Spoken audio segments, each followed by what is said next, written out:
Hello there, this is Mega Ashrain and welcome back to my Remake review, the show where I review classic movies and their remade counterparts. Today I'm going to be reviewing Blood, The Last Vampire.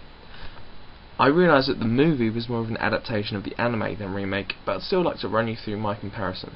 And if you don't like the sound of that, bite me. Okay, so let's get on first with the original, Blood, The Last Vampire, the anime. It was known widely for its groundbreaking visuals and the integration between the computers and 2D animation. It was drawn, coloured and animated entirely in the computer, the first large-scale production to do so. It gained cult status upon its release back in 2000 and is still revered today as a masterpiece in anime history. Not being an anime fan, I have a free rein to say that it was shite. Aside from an interesting protagonist, all of the supporting characters seem to be being dragged along for the ride. The story introduces our protagonist, Saya, a half-vampire 17-year-old / 400-year-old kind of thing. We see her interacting with a mysterious American organisation, who seem to be a lot more filled in than we ever get to be. So she kills a guy on a train and then gets given another mission on an American army base in Japan, where she will be attending a school. The events in this film are prior to the events of World War II. In the school is where she will hunt down and kill 2 teenage vamps, dragging a mid-40s Japanese nurse with her. The film reaches its climax with Saya chasing the last vamp in a jeep. As it attempts to hang onto a plane, because obviously the wings that it has aren't good enough, she kills it, bleeds into it, and then it ends. The nurse later being interrogated and treated as crazy, retelling her story. She is then informed that there is more to Saya, as they show her a photograph that dates back to centuries ago, and then it ends. Kind of felt like half a film. Where she came from and why she was doing what she was doing would have made a much better story than this. It did have its own spin-off series, the movie obviously being the perfect potential for an anime. But they set it in an alternative timeline? The fuck? The feature itself went on to gain cult status.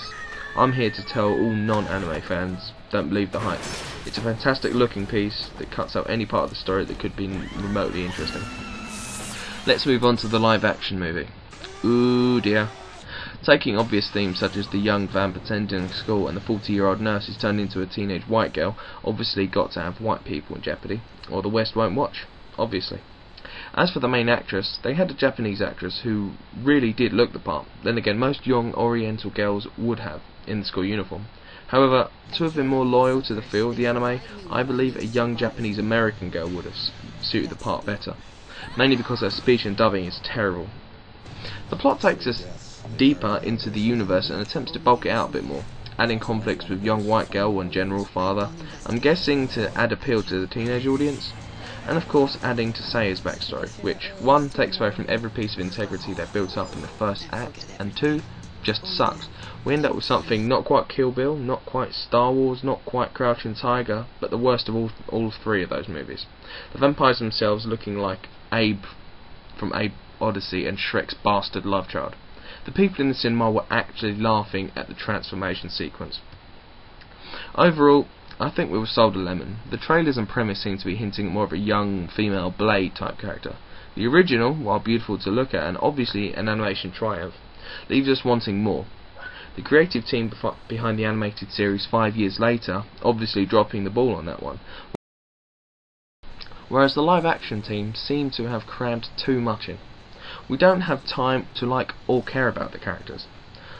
So, you may ask, which one should you be watching? Well, if I had to choose between the 2, I'd choose the anime. It's not as busy and, while short, does have a very slight near entertainment value. However, I'd say if you weren't an already avid anime fan, you really wouldn't be losing out on giving either of these a miss. Thank you very much for watching. I've been Mega Ashrain. Feel free to comment and rate below, good or bad. Thank you very much.